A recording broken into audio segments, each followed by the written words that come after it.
Imagine this. You're standing in a ballroom with 500 of Boston's most powerful people, watching your ex-husband announce his engagement to a billionaire heiress, while his mother tells everyone that after 15 years, they're finally correcting a bloodline mistake, meaning you. How would that feel? 5 months ago, my husband Marcus Morrison, CEO of a $500 million empire, handed me divorce papers with a smile. His family had spent 15 years calling me a gold digger, despite my Harvard law degree.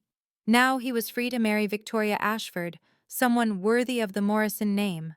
I signed those papers without shedding a single tear, because while Marcus celebrated with champagne at the Ritz-Carlton, I was meeting with a 72-year-old nurse in Maine who held the key to destroying everything the Morrisons built their pride on.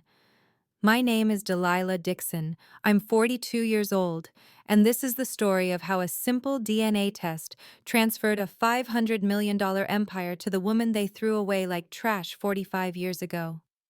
If you're watching this, please subscribe and let me know where you are watching from. For 15 years, I existed as a ghost in the Morrison mansion. Every Thursday evening, the family gathered for their traditional dinner at the Beacon Hill estate, a ritual as sacred as Sunday Mass to Eleanor Morrison, my mother-in-law, and the iron-fisted matriarch of the family empire. I remember one particular dinner 3 months before Marcus asked for the divorce. Eleanor was introducing the evening's special guest to everyone at the table.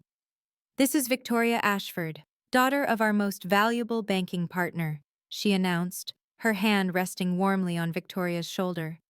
"Harvard MBA, youngest VP at Ashford International, and such wonderful breeding." When it came to me, sitting at the far end of the table as always, Eleanor's voice shifted. "Oh, and that's Delilah, Marcus's wife." The pause before wife hung in the air like a bad smell she was too polite to mention directly. Victoria was seated at Eleanor's right hand, the place of honor. I sat between the family accountant and Marcus's teenage nephew, who spent the entire dinner on his phone. When the staff brought out the courses, Eleanor made sure to mention how Victoria's family chef had trained at Le Bernardin. Then she looked at me. "Delilah, dear, perhaps you could help the staff serve dessert? You're so good with practical things." The room went silent. Marcus didn't even look up from his conversation with Victoria about the Ashford Yacht Club. I stood, smiled, and helped serve the creme brulee to people who wouldn't make eye contact with me. That night, as we drove home in silence, I knew something had shifted. Marcus had stopped pretending to defend me. I had become invisible in my own marriage, a placeholder waiting to be replaced. The second sign came 2 weeks later in the Morrison Holdings boardroom.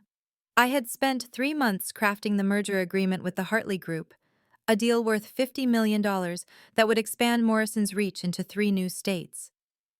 Every clause, every provision, every detail had been meticulously reviewed and negotiated.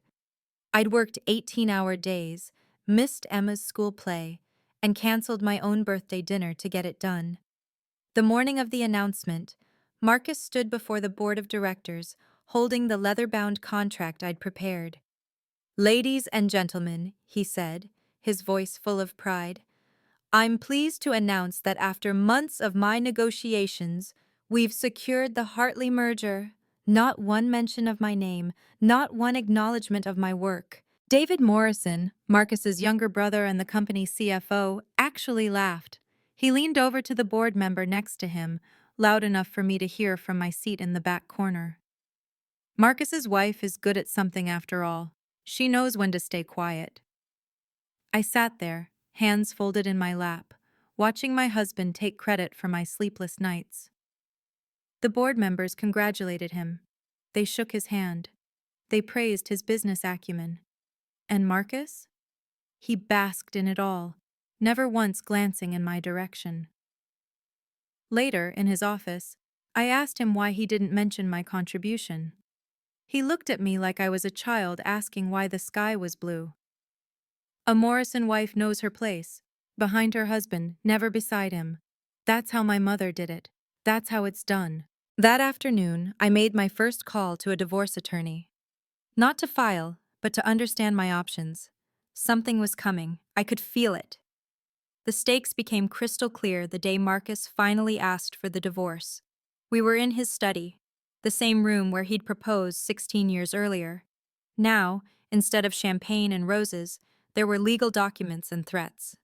"If you make this difficult," he said, sliding the papers across his mahogany desk, "you'll lose everything, Emma and James included." I picked up the documents, scanning the terms. My name had already been removed from our joint accounts. The Boston penthouse, the Martha's Vineyard summer home, the investment portfolio, all transferred to Morrison Family Trusts 2 years ago.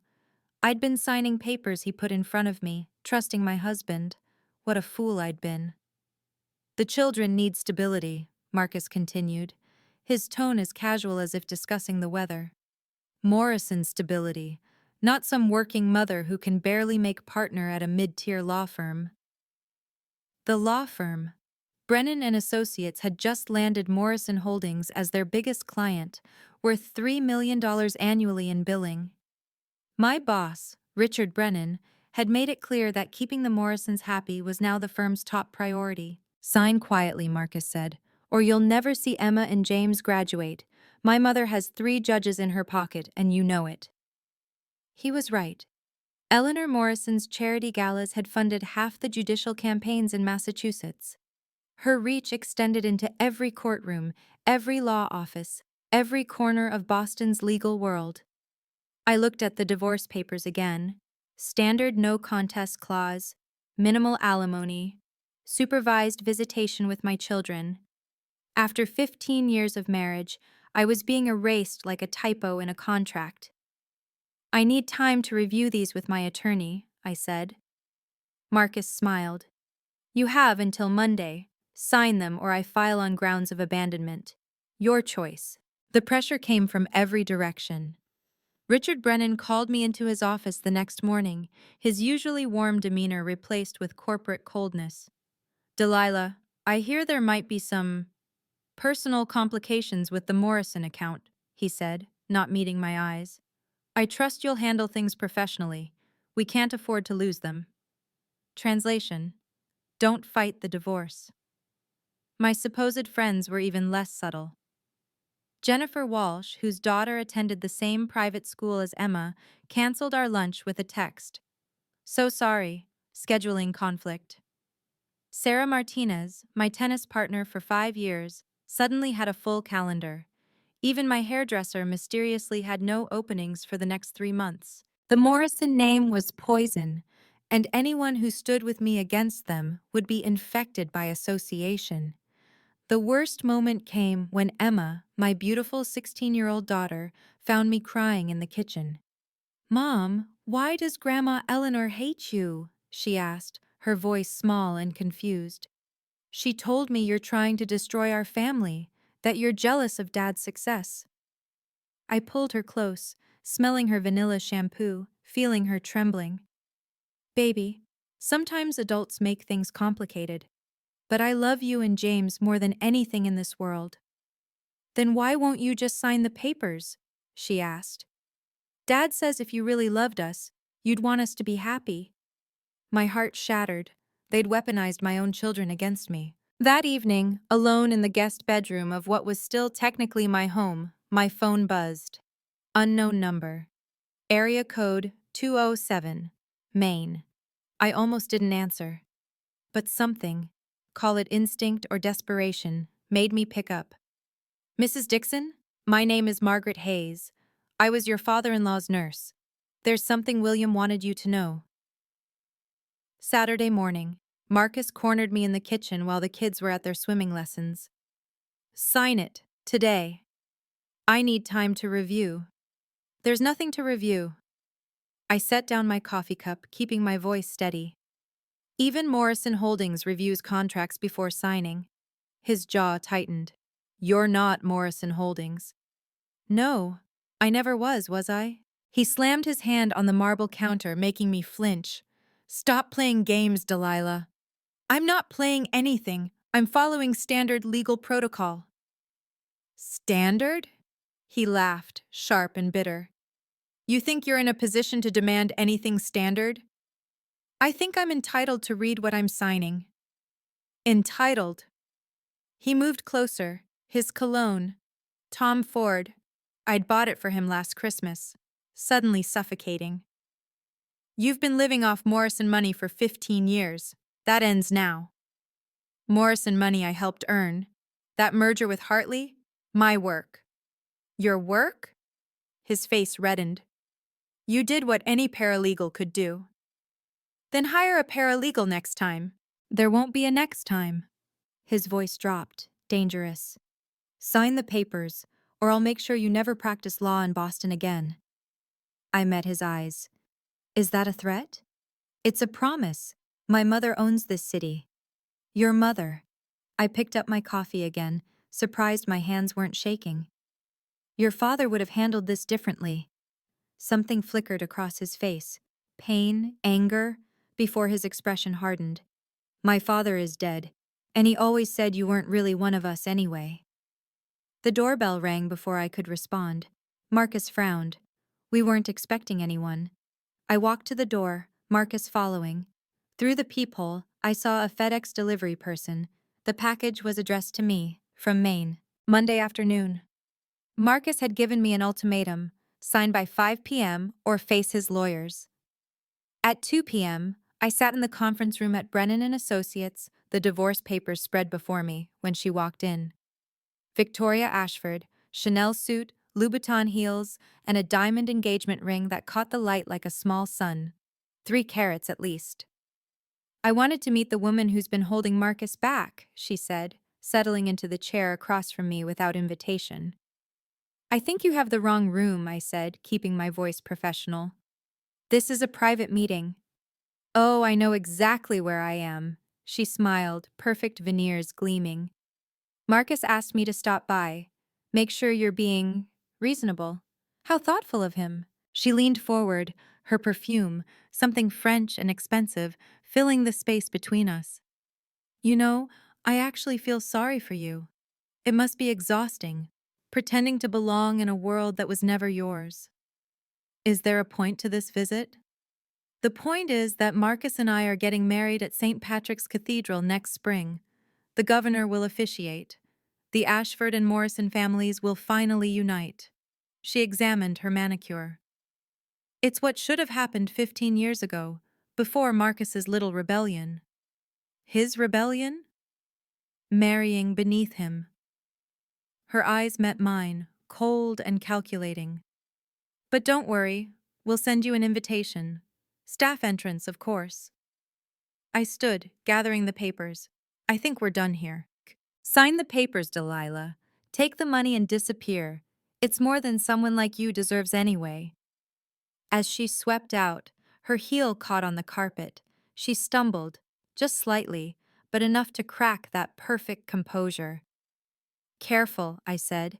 Even Louboutins can't prevent every fall. If you've ever been dismissed by people who think they're better than you, you'll understand what happens next. Before we continue, please hit that subscribe button and ring the notification bell. I'm curious, have you ever kept a secret that could destroy someone who underestimated you? Let me know in the comments below. Now, let's see what happened when I got that mysterious call from Maine. The package from Maine contained a single key and an address for a safety deposit box at Boston Private Bank. The note attached, written in shaky handwriting, simply said, "William wanted you to have this when the time was right. M. Hayes." I called the number that had appeared on my phone 3 days earlier. "Mrs. Dixon," Margaret Hayes answered on the first ring, her voice soft but clear. "I've been waiting for your call." "Who are you?" "I was William Morrison Sr.'s private nurse for his last 5 years, but I knew him much longer than that." A pause. 45 years, to be exact. My mind raced. William had died 3 years ago. Why was his nurse contacting me now? "There's something William left for you," she continued. "Something he said only you would have the courage to use correctly. He made me promise to wait exactly 3 years after his death, then send it to you." Why me? Why not Marcus or Eleanor? A soft, sad laugh. Because you're the only Morrison who isn't really a Morrison. William said that would make all the difference. I don't understand. The safety deposit box contains a letter. That letter will explain everything. But Mrs. Dixon, once you open that box, there's no going back. William made sure of that. What do you mean? I mean that letter has been held by Jonathan Whitman of Whitman and Associates for 20 years. It's been notarized, witnessed, and sealed by the Suffolk County Court. Whatever's in there, it's legally binding. My hands trembled slightly. Why are you telling me this? Because William said you'd be the only Morrison who'd do the right thing, even if it costs you everything. The line went silent for a moment. The bank closes at 5, Margaret said. Same deadline as your divorce papers. Interesting coincidence, isn't it? At 3:47 p.m., I stood in the vault of Boston Private Bank. The safety deposit box opened before me. Inside were 3 items. A sealed envelope marked Last Will and Testament, William Morrison Sr., supplementary, a leather journal, and a manila folder containing what looked like medical records. My phone buzzed. Marcus. 1 hour left. Don't be stupid. I opened the journal first. William's familiar handwriting filled the pages, dates going back to 1979. March 15th, 1979. My son was born today. Not the son Eleanor will claim, but my actual son. Margaret has agreed to what must be done. God forgive me. My breath caught. I flipped forward. June 1st, 1979. Eleanor has taken the baby as planned. Marcus will never know Margaret exists. The adoption papers are sealed. Eleanor is finally happy. But what have I done? The medical records confirmed it. Birth certificate. Baby boy Hayes, March 15th, 1979. Mother, Margaret Hayes. Father, William Morrison. Another document. Adoption papers. June 1st, 1979. Eleanor and William Morrison adopting Marcus Hayes, renamed Marcus Morrison. The sealed envelope remained. On it, a note. To be opened only in the presence of Jonathan Whitman. I called the number on Whitman's business card, also in the box. Mrs. Dixon, he answered immediately, as if expecting my call. I've been waiting 20 years for this phone call. You knew William? Who? I drew up his real will. The one Eleanor doesn't know exists. Can you be at my office in 30 minutes? I looked at my phone. 4:15 p.m. 45 minutes until Marcus's deadline. Mr. Whitman, what's in this will? The truth, Mrs. Dixon. And the truth always finds its way. Always. Jonathan Whitman's office occupied the top floor of a building overlooking Boston Harbor. The man himself was exactly what you'd expect from someone who'd kept a secret for 20 years. Silver-haired, sharp-eyed, and utterly unimpressed by the Morrison name. William came to me in 2001, he said, breaking the seal on the envelope with practiced precision. He knew he was dying. Pancreatic cancer. He had maybe 3 years left and a lifetime of regret. I watched as he unfolded the documents. Why didn't he just tell the truth then? Eleanor, she controlled everything by that point. If she knew about Margaret, about Marcus's real parentage, she would have destroyed them both. William was a coward in life, but he tried to be brave in death. The will was comprehensive, witnessed by 3 separate parties, notarized by the state, filed with the court under seal. Ironclad. Upon the dissolution of Marcus Morrison's marriage, Whitman read, 60% of Morrison Holdings' shares shall transfer to Marcus's biological mother, Margaret Hayes, or her designated representative. I stared at him. Dissolution of marriage? He knew Marcus would divorce me? William knew his son, knew Eleanor's influence. He said Marcus would eventually repeat his father's mistakes, choosing status over substance. When that happened, he wanted someone strong enough to set things right. But why Margaret? Why now? Whitman pulled out a DVD. William recorded this a month before he died. He wanted to make sure there was no question about his intentions. On the screen, William Morrison Sr., gaunt from cancer but clear-eyed, spoke directly to the camera.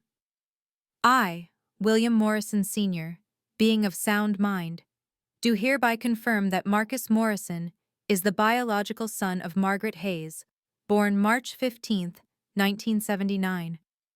The adoption was arranged to protect my marriage and Morrison Holdings. My greatest regret, my greatest shame. 3 days after the divorce was finalized, Morrison Holdings held its quarterly shareholders' meeting. 200 of Boston's most influential people gathered in the Morrison Towers conference hall. I had no invitation, but I went anyway. Security stopped me at the entrance. "I'm sorry, Mrs. Dixon, you're not on the list." "It's Ms. Dixon," I corrected, "and I'm a shareholder." The young guard looked uncomfortable. Mr. Morrison specifically said, "Let me guess, I'm no longer family?" Marcus appeared in the lobby, Victoria on his arm, both dressed impeccably for their grand entrance. He saw me and actually laughed. "Security, please escort my ex-wife out. She's confused about her status." The word ex-wife rang through the marble lobby. Heads turned, whispers started. I recognized half the faces, people who'd eaten at my table, whose children played with mine. "I'm here as a shareholder," I said calmly. "You own exactly 1 share," Marcus said loudly, ensuring everyone heard. "A gift from my momentary lapse in judgment. Security?" David Morrison emerged from the elevator, smirking. "Marcus, we're about to announce Victoria as our new strategic development advisor. We shouldn't keep the board waiting." Victoria's smile was radiant. "Don't worry, Delilah. I'm sure you can watch the live stream. Morrison Holdings believes in transparency, after all." They swept past me into the conference hall, the doors closing firmly behind them. Security guided me to the exit, their hands gentle but insistent. Outside, standing on the sidewalk, where I'd once had a reserved parking space, I pulled out my phone and called Margaret. "They just locked me out," I said. "Good," she replied. "Now they'll never see us coming." The next morning, Eleanor Morrison held a press conference at the Four Seasons. The topic? Morrison Holdings' return to traditional values. Every major Boston media outlet attended. I watched from my laptop in my new one-bedroom apartment in Cambridge, my children at their father's penthouse for his custody week. "The Morrison family has always stood for excellence, integrity, and breeding," Eleanor announced to the gathered press. "After a brief period of adjustment, we're pleased to announce that Morrison Holdings is returning to its foundational principles." A reporter asked, "Is this related to Marcus Morrison's recent divorce?" Eleanor's smile was razor-sharp. "Let's just say that sometimes it takes 15 years to correct a mistake, but the Morrison blood runs pure again." The camera panned to show Marcus and Victoria, standing together like a magazine cover. Victoria spoke next, her voice carrying perfectly pitched confidence. "The partnership between Morrison Holdings and Ashford Banking will create unprecedented opportunities. This is what happens when the right families finally unite." My phone buzzed with texts from former friends, all variations of, "I'm so sorry," and "How humiliating." Not one offered actual help. Emma called me, crying. "Mom, kids at school are saying you were never good enough for Dad, that you trapped him. Is it true?" "No, baby, it's not true." "Then why is everyone saying it?" I had no good answer. Not yet. That afternoon, I sat with Margaret in her modest Maine cottage, going through 45 years of hidden documents. Birth records, DNA tests William had secretly ordered, photos of Margaret holding baby Marcus before Eleanor took him. "It's time," I said, looking at this gentle woman who'd lost everything to Morrison pride. Margaret nodded. 20 years I've waited. Yes, it's time." We had one shot to make this undeniable. I hired 3 independent DNA testing laboratories, Boston Genetics, Veritas Labs, and Northeast Medical Testing. Each would conduct separate analyses to prevent any claims of tampering or error. The challenge was getting Marcus's DNA, but I had something the Morrisons never expected. 15 years of marriage meant 15 years of collected memories. In our old photo albums stored in my apartment, I found what I needed: a lock of Marcus's hair from our wedding album, preserved between pages like a pressed flower.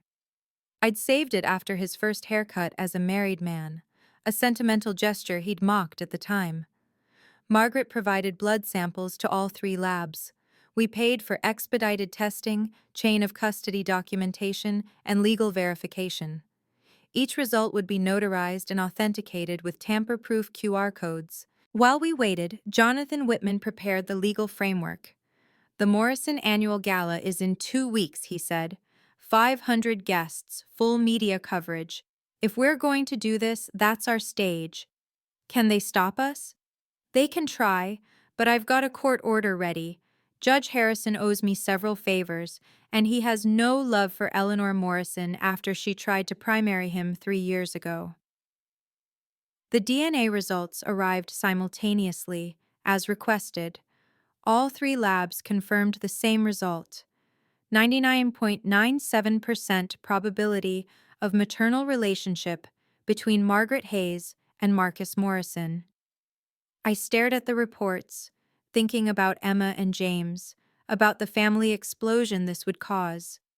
Then I remembered Eleanor's words: "The Morrison blood runs pure again." "Pure blood," I said to Margaret. "Let's show them what pure really means." Margaret squeezed my hand. "I don't want their money, Delilah. I just want my son to know the truth." The Morrison Annual Gala was about to become the most memorable in company history. If you're enjoying this story of justice served cold, please share it with someone who needs to hear it, and don't forget to subscribe if you haven't already. Have you ever witnessed someone's arrogance destroy them publicly? Share your story in the comments. Now, let's get to the main event. The Morrison Annual Gala at the Four Seasons Boston was the social event of the year. November 15th, 7 p.m. sharp. 500 guests including senators, judges, Fortune 500 CEOs, and every major media outlet in New England. The theme? Legacy of Excellence. I arrived at 7:45 after Marcus had already begun his speech. Margaret was beside me wearing a simple navy dress, looking like any respectable grandmother. Jonathan Whitman flanked her other side, briefcase in hand. Security immediately moved to intercept us at the ballroom entrance. "I'm sorry you're not on the guest list," the head of security said, though his eyes showed he recognized me. Whitman stepped forward, producing a document. "Court order from Judge Harrison. Mrs. Hayes has legal business with the Morrison board that must be conducted tonight." The security chief read it, his face paling. He spoke into his earpiece, then stepped aside. "Please, proceed." The ballroom was spectacular. Crystal chandeliers, gold-trimmed everything, a stage where Marcus stood at the podium, Victoria beside him in a crimson gown that probably cost more than most people's cars. "And so tonight, we celebrate not just Morrison Holdings' success, but the bloodline that made it possible," Marcus was saying. "The Morrison legacy isn't just about money or power, it's about breeding. It's about maintaining the standards that separate us from others." Eleanor sat at the head table, nodding approvingly. The audience, Boston's elite, applauded politely. We walked down the center aisle. Heads turned. Whispers rippled through the crowd like wind through wheat. Someone gasped. Phones appeared, recording. Marcus saw me first. His speech stuttered to a halt. Then he saw Margaret, and something flickered across his face. Confusion? Recognition? "Security!" he called out. But Whitman was already holding up the court order. "Mr. Morrison, we have legally mandated business regarding William Morrison Sr.'s estate." The whispers became murmurs. Eleanor stood, her face marble cold. "This is a private event. You will leave immediately." "Actually," I said, my voice carrying through the wireless mic I'd clipped on, "this is the perfect venue. After all, you're celebrating the Morrison bloodline. The audience should know exactly whose blood runs through these veins." I stepped onto the stage, my heels clicking against the polished floor. The screens behind Marcus, which had been displaying Morrison Holdings' stock prices, suddenly changed. The DNA results appeared, magnified for all 500 guests to see. "Before you toast to Morrison blood," I said, taking the microphone from Marcus's frozen hand, "you should know whose blood it really is." The ballroom fell silent. You could hear the ice settling in champagne buckets. "Ladies and gentlemen, may I introduce Margaret Hayes?" I gestured to where Margaret stood, dignified despite the hundreds of eyes on her. On March 15, 1979, she gave birth to a son. That son stands before you now as Marcus Morrison. Eleanor's voice cut through the silence like a blade. "This is slander! Security! Remove them immediately!" 3 independent laboratories, I continued, pointing to the screens. Boston Genetics, Veritas Labs, Northeast Medical Testing, all confirmed with 99.97% certainty. Marcus Morrison is the biological son of Margaret Hayes and William Morrison Sr. The screens changed again, showing the birth certificate. Baby boy Hayes, March 15, 1979. Mother, Margaret Hayes. Father, William Morrison Sr. Marcus stared at the screens, his face draining of color. This is impossible." "Your father had an affair," I said, my voice steady and clear. "Eleanor couldn't have children, so they made a deal. Margaret would give up her baby, Eleanor would raise him as her own, and the Morrison name would continue." Victoria stepped away from Marcus, her hand covering her mouth. The engagement ring caught the light as she moved. "That's not possible," Marcus said weakly. "My mother is—" "The woman who raised you, yes." Margaret spoke for the first time, her voice gentle but carrying. "But I gave birth to you. I held you for exactly 3 hours before Eleanor took you away. Your father paid me $50,000 to disappear." The crowd erupted, cameras flashed, reporters pushed forward. Someone shouted, "Is this real?" Eleanor stood perfectly still, her face a mask. But her silence said everything. "You knew," Marcus whispered, staring at Eleanor. "You knew, and you never told me." "Of course I knew," Eleanor finally said, her voice ice. "I made you a Morrison. Without me, you'd be nothing but a bastard." Jonathan Whitman stepped onto the stage, his presence commanding immediate attention. The veteran lawyer had prosecuted senators and defended billionaires. When he spoke, people listened. "I represent the estate of William Morrison Sr.," he announced, pulling documents from his briefcase. 20 years ago, William came to me with a supplementary will. This will was sealed by the Suffolk County Court, to be opened only upon the dissolution of his son's marriage. He held up the document, its official seals visible even from the back of the ballroom. "I, William Morrison Sr., being of sound mind, do hereby bequeath 60% of my shares in Morrison Holdings to Margaret Hayes, the biological mother of my son Marcus." The room exploded. Board members shot to their feet. Investors pulled out phones, frantically calling brokers. Eleanor gripped the table, her knuckles white. "This is fraudulent," she shouted. "William's will left everything to Marcus and me." "The public will did," Whitman agreed, "but this supersedes it, and there's more." The screens now showed a video. William Morrison Sr., clearly dying but undeniably lucid, spoke directly to the camera. "My name is William Morrison Sr. This is my confession. Marcus is not Eleanor's biological son. He is the son of Margaret Hayes, born March 15, 1979. I was a coward who chose my company over truth. If Eleanor knew about Marcus's parentage and deliberately concealed it from him, she forfeits her position as chairman." Eleanor's perfectly composed face finally cracked. "You can't prove I knew." Whitman produced another document. "Your signature on the adoption papers, Eleanor. You legally adopted Marcus Hayes, age 6 months. You've known for 45 years. The head of the board, Thomas Whitfield, stood slowly. This requires an emergency board meeting, now." Investors were already fleeing toward the exits. The Morrison Holdings stock price, displayed on everyone's phones, began its descent. Victoria Ashford had vanished entirely, leaving only her engagement ring on the table where she'd been sitting. Marcus stood alone on the stage, looking between Eleanor and Margaret like a man drowning between two shores. 60%, he said numbly. That's controlling interest. Yes, Margaret said simply. But I don't want your company, Marcus. I just wanted you to know who you really are. The emergency board meeting convened right there in the ballroom's adjacent conference room. Half the gala guests pressed against the glass doors, watching Boston's most powerful family implode in real time. Thomas Whitfield didn't waste time. The DNA evidence is conclusive.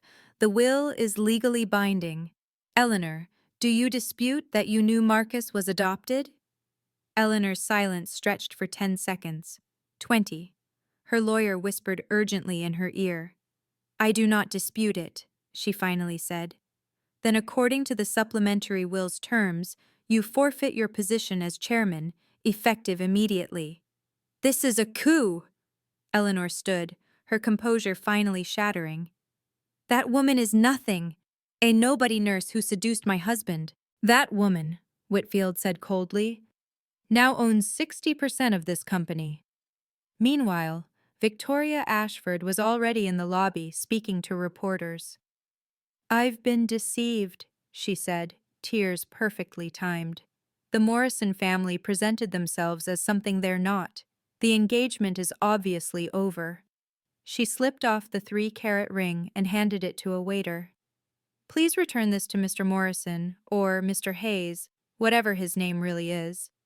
Back in the conference room, Marcus finally found his voice. I need to speak with... He paused, looking at Margaret.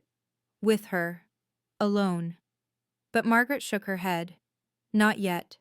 You need time to process this. We both do. The board voted. Eleanor was removed as chairman, 11-2. Marcus would be temporarily suspended as CEO pending a full investigation into what he knew and when. David Morrison, who'd been silent until now, laughed bitterly. 15 years we treated Delilah like trash because she wasn't pure enough. Turns out the only pure Morrison was the old man, and he was a liar too. By 10 p.m., Morrison Holdings stock had dropped 18% in after-hours trading. Marcus cornered Margaret in the hotel corridor, his face a mixture of desperation and rage. I stayed close, ready to intervene. You're lying, he said, his voice breaking. This is some scheme Delilah cooked up for revenge. Margaret reached into her purse, pulling out a small photo album. Her hands trembled as she opened it. These are from the 3 hours I held you, before Eleanor came. The photos were faded but clear. A young Margaret in a hospital bed holding a newborn. The baby had a distinctive birthmark on his left shoulder, the same birthmark Marcus had always claimed was a Morrison family trait. Your father visited me every year on your birthday, Margaret continued quietly. Never stayed long. Just wanted to know you were healthy, happy. He'd bring pictures. I have 39 years of pictures of you that William gave me. Marcus stared at the photos, his world crumbling. Why didn't you fight for me? I was 22, no money, no family. Your father offered me a choice. Give you up and you'd have everything, or keep you, and we'd both have nothing. I chose your future. You chose money, Marcus spat. No, Margaret said firmly. Eleanor chose money. Your father chose money. I chose to give you opportunities I could never provide, but I never stopped being your mother. Marcus turned to Eleanor, who'd been watching from the doorway. You knew. All these years talking about pure blood, about family legacy. You knew. Eleanor's chin lifted. I made you who you are. Without me, you'd be nobody. Without you, Marcus said slowly, I'd know who I am. He walked away from both women, past me without a glance, out into the Boston night, the heir to the Morrison empire, discovering he was heir to nothing but lies. The emergency board meeting reconvened at midnight. The hotel's business center had been transformed into a makeshift corporate courtroom with board members, lawyers, and key investors present. Thomas Whitfield called for order. We need immediate decisions to prevent total stock collapse when markets open. The corporate bylaws were clear. With 60% ownership, Margaret Hayes had controlling interest, but she stood and surprised everyone. "I don't want to run Morrison Holdings," she said simply. "I'm a 72-year-old retired nurse, but I also won't let it continue under the leadership of people who built their empire on lies." She looked directly at me. "I'm appointing Delilah Dixon as my legal representative to manage my shares. She knows this company better than anyone, having built half its recent deals while being treated as furniture." The board exchanged glances. Whitfield cleared his throat. "Ms. Dixon, would you accept this responsibility?" I stood, feeling the weight of 500 eyes on me. "I'll accept on 3 conditions. First, Eleanor Morrison permanently steps down from all positions. Second, Marcus Morrison takes a 6-month leave to determine his role without his mother's influence. Third, we implement a full diversity and inclusion review of company practices." "This is ridiculous," Eleanor protested. "You can't—" "Actually," Whitfield interrupted, "she can. Ms. Hayes owns 60%. She can do whatever she wants." The vote was unanimous, even Eleanor's allies abandoning her. Within an hour, new leadership was established. I would serve as interim legal counsel, with voting rights on Margaret's behalf. An outside CEO would be recruited. The Morrison dynasty, as Boston knew it, was over. As we signed the papers, Eleanor hissed at me. "You've destroyed everything." "No," I replied calmly. "I've revealed everything. There's a difference." By morning, the story was everywhere. The Wall Street Journal ran the headline, "Morrison Empire Built on Lies. DNA Test Reveals Decades of Deception." The Boston Globe was less subtle. "Blue blood turns bad. Morrison dynasty collapses." Morrison Holdings opened down 30%. 3 major clients pulled their contracts before noon. The Ashford banking deal, worth $100 million, was officially terminated with a terse statement about incompatible values. Victoria Ashford gave an exclusive interview to Boston Magazine. "I feel deceived and manipulated," she said, playing the victim perfectly. "The Morrison family presented themselves as something they weren't. I'm just grateful I discovered the truth before making a terrible mistake." The social fallout was equally swift. The Union Club revoked Eleanor's membership, citing conduct unbecoming. The Morrison Foundation's annual charity gala was canceled when every major sponsor withdrew. The family's reserved pew at Trinity Church suddenly became available. My phone buzzed with messages from people who hadn't spoken to me in months. Former friends suddenly remembered my number. Jennifer Walsh texted, "Always knew something was off about Eleanor. Coffee tomorrow?" I deleted them all. The only message I kept was from Emma. "Mom, everyone at school is talking about Dad. Is it true? Is Grandma Eleanor not really his mom?" I called her immediately. "It's complicated, sweetheart. But yes, it's true." So all that stuff about pure blood and family legacy was a lie. Your worth isn't determined by your bloodline, Emma. It never was. Is that why they were so mean to you? Because you weren't rich enough? Yes. That's messed up, Mom. Yes, I said, smiling despite everything. It really is. By market close, Morrison Holdings had lost $150 million in value. The empire built on lies was crumbling, $1 at a time. The forensic accountants found it within a week. Eleanor Morrison had been siphoning money from Morrison Holdings for 20 years, hiding it in offshore accounts. The total, $20 million. "It was my insurance," she said when confronted by federal investigators. "I always knew this day might come." The FBI arrested her at the Beacon Hill mansion, the same dining room where she'd humiliated me countless times. The photos of her in handcuffs made every newspaper in New England. The woman who valued appearance above all else, destroyed by her own image. Her assets were frozen pending investigation. The mansion, worth $12 million, was seized. The Martha's Vineyard estate, the art collection, the jewelry, all gone. Eleanor Morrison, who'd spent 45 years at the apex of Boston society, was forced to move into a 2-bedroom apartment in Brookline. "How the mighty have fallen," David Morrison told reporters, distancing himself from his mother. "I had no knowledge of her financial crimes." The society ladies who'd orbited Eleanor for decades scattered like startled birds. Not one offered help. The woman who'd ruled through fear found herself utterly alone. She tried calling me once. I let it go to voicemail. Delilah, this is all your fault. You've destroyed a legacy that took generations to build. I hope you're satisfied. I wasn't satisfied. I wasn't happy. I was just free. Margaret, meanwhile, used part of her inheritance to pay Eleanor's bail. I'm not doing it for her, she explained. I'm doing it for Marcus. No child should see their mother in jail, even if she's not their real mother. It was more grace than Eleanor had ever shown anyone. The contrast wasn't lost on the media or on Marcus.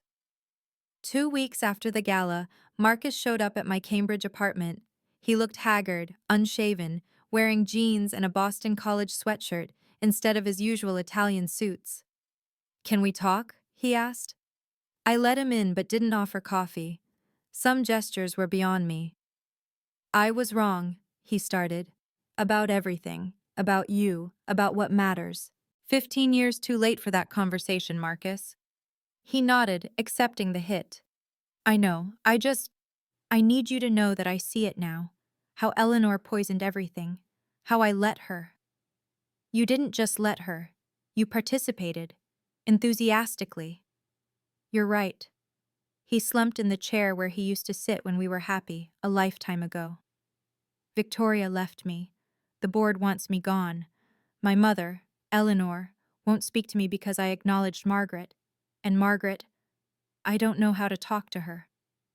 What do you want from me, Marcus? Forgiveness? No. He flinched. Advice, then? How do I fix this? You don't. You can't undo 15 years of cruelty, Marcus. You can't unsay the things you said.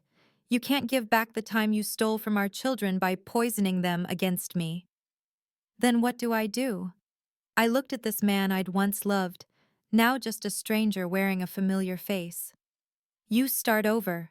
You learn who Marcus Hayes is, without Eleanor's voice in your ear. You build a relationship with your real mother. You become a better father to our children. And us? There is no us. There never really was. There was you, and there was the servant you married.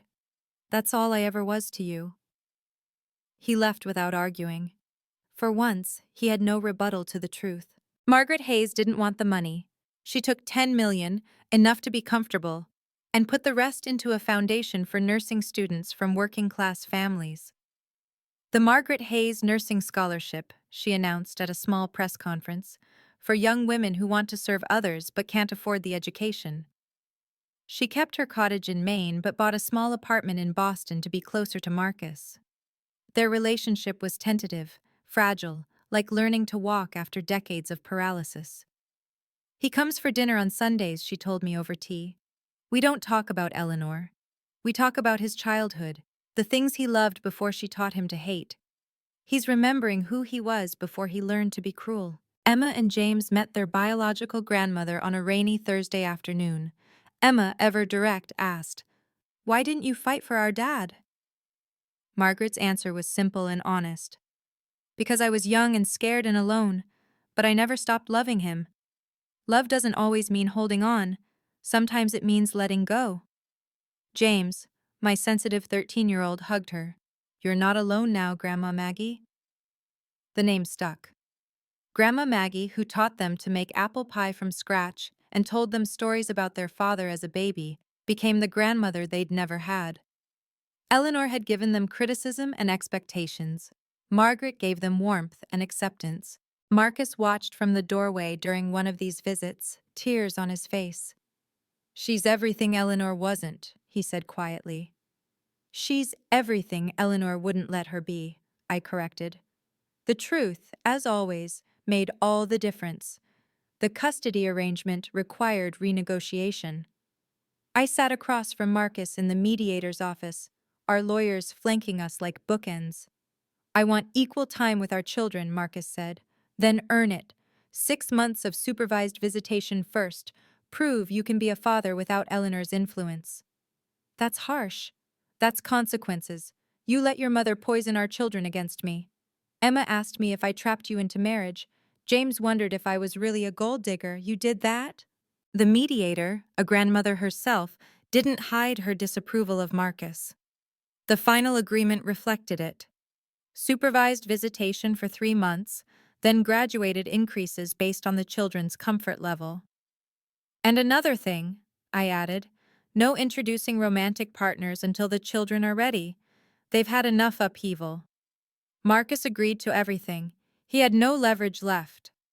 After the meeting, he lingered in the parking lot. Delilah, is there any chance we could ever— No! You didn't let me finish. I don't need to. The answer is no. No to reconciliation.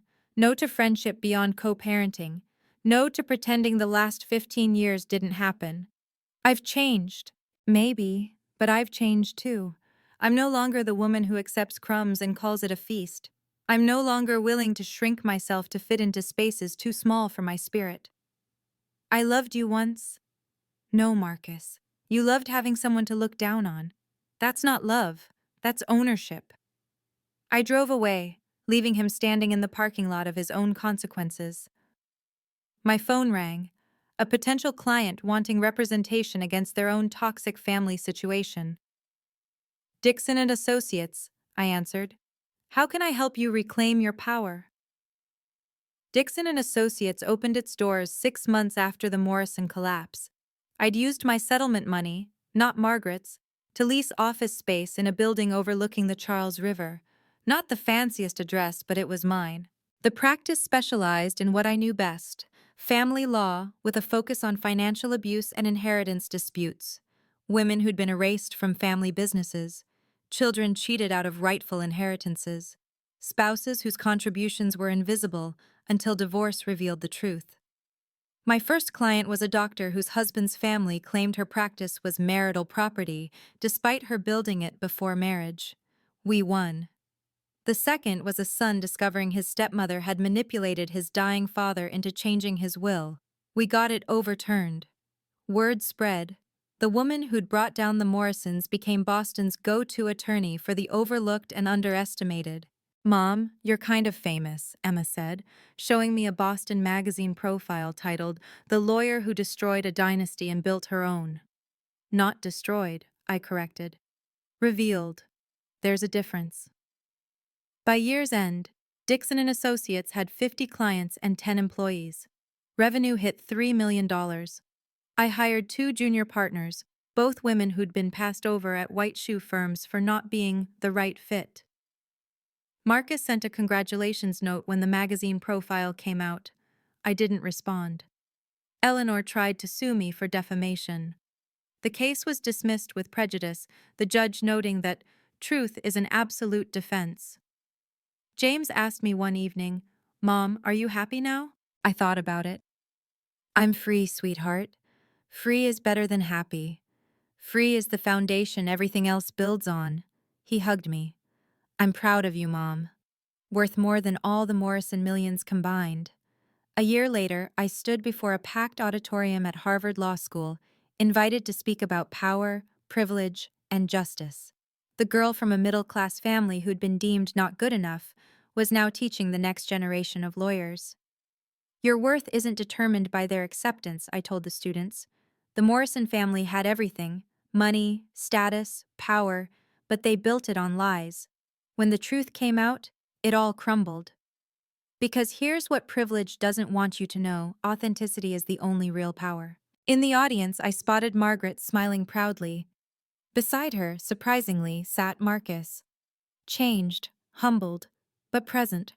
Our children sat between them. Emma heading to college next year, James thriving in high school. Morrison Holdings had recovered under new leadership, the stock price stabilizing after a year of reforms. Eleanor Morrison pled guilty to embezzlement, receiving 5 years probation and community service. She now lived quietly, her empire of judgment reduced to a 1-bedroom apartment and court-mandated therapy. After my speech, a young woman approached me. "Ms. Dixon, my family says I'm betraying them by refusing to work in the family business. They say I owe them." "You owe them nothing," I said firmly. "Family isn't a debt to be repaid. It's a choice to be made. Choose yourself. Margaret and I had dinner that night, two women who'd been underestimated, now holding the cards. William would be proud, she said. William was a coward, I replied gently, but his cowardice taught us courage. We toasted with wine that cost less than Eleanor's usual champagne but tasted of something priceless. Freedom. The Morrison name still existed, but its meaning had changed. It was no longer about blood or breeding. It was about the truth that sets us all free. If this story resonated with you, please share it with someone who needs to remember their worth. Don't forget to subscribe for more stories of justice and truth prevailing. I'd love to hear your thoughts. Have you ever stood up to someone who underestimated you? Leave a comment below. And remember, your value doesn't decrease based on someone's inability to see your worth. Until next time, stay strong.